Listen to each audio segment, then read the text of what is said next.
अस्सलामुअलैकुम जी। Introduction to electrodynamics Griffith का फोर्थ एडिशन है। एग्जांपल 4.8 चैप्टर 4 चल रहा है, electric field in a matter.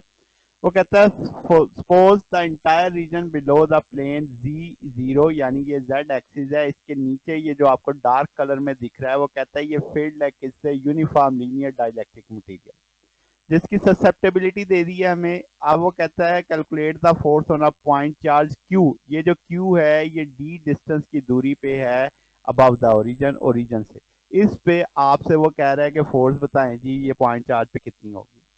अब वो कहता है जब हम ऐसा प्रॉब्लम सॉल्व करेंगे जिसमें इंटरफेस बिटवीन द डाइलेक्ट्रिक और कंडक्टर हो, तो हम आमतौर पे मेथड ऑफ इमेजेस पे चले जाते हैं, जो हम लास्ट चैप्टर में पढ़ के आए हैं।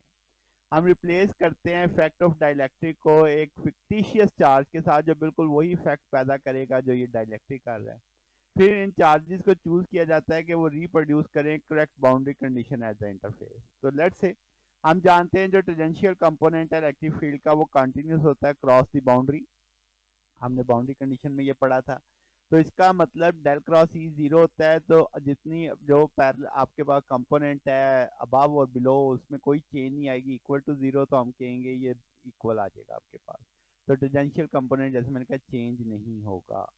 फिर नॉर्मल कंपोनेंट डिस्प्लेसमेंट वेक्टर क्या वो भी कंटिन्यूस होता है डिफरेंट परमिटिविटीज के लिए, तो हम कहेंगे डी परपेंडिकुलर जो है माइनस जो डी बिलो है वो भी आपके पास इक्वल टू जीरो आएगा। अब इसे भी इक्वल किया जा सकता है। हम जानते हैं डी बराबर होता है एप्सिलॉन आर टी, दूसरा मीडियम वाला सादा एप्सिलॉन आ जाएगा, दोनों को बराबर रख के हम यहाँ से एप्सिलॉन आर बना सकते हैं। तो ई अबव बराबर होगा एप्सिलॉन आर ई बिलो के। तो ये बाउंड्री कंडीशन हमें अलाउ करेंगे मेथड ऑफ इमेजेस को, जो हमें हेल्प करेगा डाइलेक्ट्रिक के लिए। लेट्स से हम कहते हैं डाइलेक्ट्रिक को रिप्लेस कर दिया इमेज के साथ जो कि बिलो है जी से और प्रोड्यूस कर रहा है same boundary condition as the actual dielectric. तो हम कहते हैं रियल क्यू की जो लोकेशन है एक्स एक्सिस पे नहीं है, वाई पे नहीं, जी पे, तो 0 0 डी आ जाएगा। इमेज चार्ज जाहिर है उसके बिल्कुल अपोजिट होगा, माइनस डी पे आ जाएगा। अब हम कह सकते हैं कि जो वैल्यू ऑफ इमेज चार्ज है उसको इस तरीके से चूज करना है कि ये दोनों बाउंड्री कंडीशन सेटिस्फाइड हैं। तो हम कह देते हैं क्यू प्राइम बराबर है minus q epsilon r minus one over epsilon r plus one. तो ये हमने यहाँ से निकाल लिया, बेसिकली हमें ससेप्टेबिलिटी की वैल्यू दी गई थी उसकी मदद से। अब आपके पास क्या है, अगर आप दोनों को में देखें तो बेसिकली आपने इसकी वैल्यू ही प्लेस की, एक दफा नेगेटिव एक दफा पॉजिटिव करके। अब हम जानते हैं पोटेंशियल, पोटेंशियल आपके पास आ जाएगा q over x square, y में चेंज नहीं आ रहा, जेड माइनस डी और एक में जेड प्लस डी, एक ऊपर है और एक नीचे है।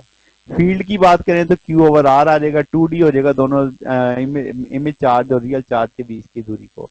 क्यू प्राइम की वैल्यू हम जानते हैं, वो वैल्यू प्लेस हो जाएगी। अब आप इस सारे का स्क्वायर खोल देंगे नीचे वाले का, तो वो 4 इसे मल्टीप्लाई करके 16D इसके साइड पे चला जाएगा। अब अगर हमें फोर्स चाहिए तो f equal to q e होता है, क्यू की वैल्यू हमें पता, ए की वैल्यू पता है, क्यू क्यू से कट जाएगा यहाँ से, तो ये आपके क्यू क्यू से मल्टीप्लाई हो जाएगा तो क्यू स्क्वायर आ जाएगा। तो हम कह सकते हैं कि वन नेगेटिव साइन क्यों दे रहे हैं हम इसमें, कि आपके पास जो इमेज चार्ज है वो नेगेटिव होगा और एप्सिलॉन आर ग्रेटर देन होता है टिपिकली, यानी डाइलेक्ट्रिक के लिए। तो जो फोर्स होगी वो अट्रैक्टिव है, तो नेगेटिव साइन उस अट्रैक्टिव साइन को शो कर रहा है आपके पास। तो अब यहाँ से एप्सिलॉन आर माइनस वन और एप्सिलॉन प्लस वन को हम रिप्रेजेंट कर सकते हैं चाई से, चाई प्लस टू से बन जाएगा, ये सिंपल चेंज किया है। अब वो कहता है ये जो फोर्स है ये डायरेक्टेड होगी अलोंग दी नेगेटिव दी है डाउनवर्ड, तो डाउनवर्ड होने की वजह से भी कह सकते हैं नेगेटिव आ गया आपके पास। तो ये हमारे पास सोल्यूशन है। अगर आपको इसमें कोई बात पूछनी हो, डाउट हो, नीचे कमेंट्स में पूछ सकते हैं। वीडियो अच्छी लगी हो तो वीडियो को लाइक कीजिएगा, दोस्तों के साथ शेयर कीजिएगा, चैनल को सब्सक्राइब कर दीजिएगा। अब तक के लिए इतना ही, बाकी इंशाल्लाह नेक्स्ट देखेंगे। ओके, अल्लाह हाफिज।